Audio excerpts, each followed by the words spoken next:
Le 11 janvier 930, à la Mecque, rien ne laisse présager ce qui va se produire. Comme chaque année, des pèlerins affluent vers la ville sainte. Ils avancent lentement, calmes, silencieux. Parmi eux, un petit groupe se mêle à la foule. Ils portent les habits du pèlerinage. Ils prient. Ils attendent. Puis, soudain, tout bascule. Les vêtements tombent. Les lames apparaissent. La violence éclate. Pendant plusieurs jours, la Mecque est livrée au chaos. Des pèlerins sont massacrés. La ville est pillée. Et surtout, un acte choque le monde musulman tout entier. La pierre noire, incrustée dans la Kaaba, est arrachée et emportée. Ce qui trouble encore plus, c'est ceci. Les auteurs de ces actes se considèrent eux-mêmes comme musulmans. Ils s'appellent les Karmates. Aujourd'hui, leur nom est presque oublié.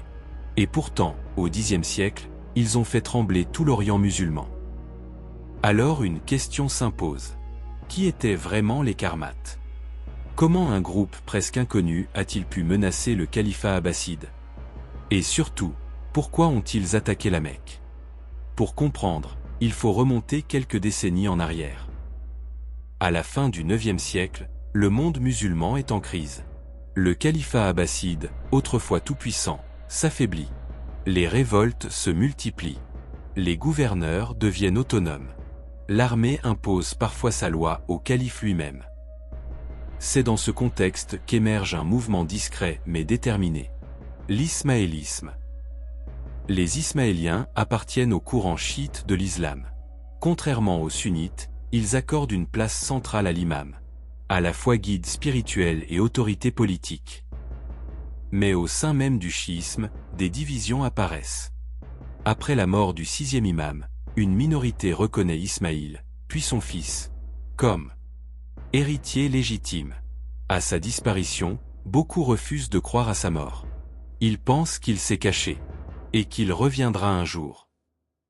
C'est l'idée du Mahdi, le sauveur attendu à la fin des temps. Menacés par le pouvoir abbasside, les Ismaéliens agissent dans l'ombre. Ils envoient des prédicateurs à travers le monde musulman.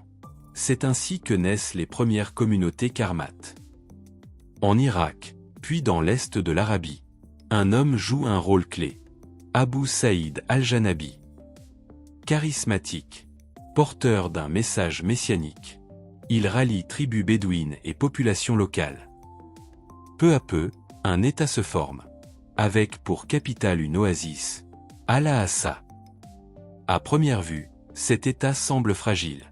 Mais en réalité, il repose sur une organisation solide, une idéologie forte, et une promesse puissante, la justice à la fin des temps.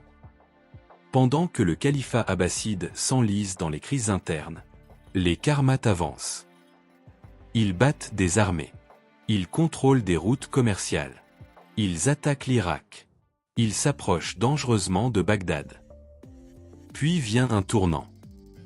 En 930, convaincus que la fin d'un cycle religieux approche, les Karmates estiment que la loi religieuse extérieure n'a plus lieu d'être. Pour eux, l'islam ne se limite pas aux rites visibles. Il possède aussi un sens caché, réservé aux initiés. Selon leur vision, la Kaaba, le pèlerinage, les règles, tout cela appartient à une phase désormais dépassée. Dans cette logique, l'attaque de la Mecque n'est pas une simple violence. C'est un acte symbolique. Mais cette certitude va se briser. En 931, leur chef reconnaît un homme comme Mahdi. Très vite, l'erreur devient évidente. L'homme impose une nouvelle religion. Il élimine des dirigeants karmates. Il est exécuté. Ce moment marque une fracture profonde. La confiance s'effondre. La légitimité vacille. À partir de là, les karmates changent de stratégie. Ils négocient. Ils protègent même parfois les pèlerins, contre paiement. Ils rendent la pierre noire, des années plus tard. Leur puissance décline lentement. Au fil du temps, ils deviennent des acteurs secondaires, pris entre des empires plus forts qu'eux. En 1076, leur capitale tombe. L'État karmate disparaît. Mais leur histoire laisse une trace. Elle nous rappelle une chose essentielle. Le monde musulman médiéval n'était pas monolithique. Il était traversé de courants, de débats, de visions opposées. Et surtout, elle montre comment une minorité religieuse, mal comprise, peut être à la fois idéalisée, diabolisée, et finalement oubliée. Si cette histoire t'a appris quelque chose, si elle t'a aidé à voir l'islam médiéval autrement, alors abonne-toi à la chaîne. D'autres récits arrivent, calmes, contextualisés, et sans simplification abusive. À très vite.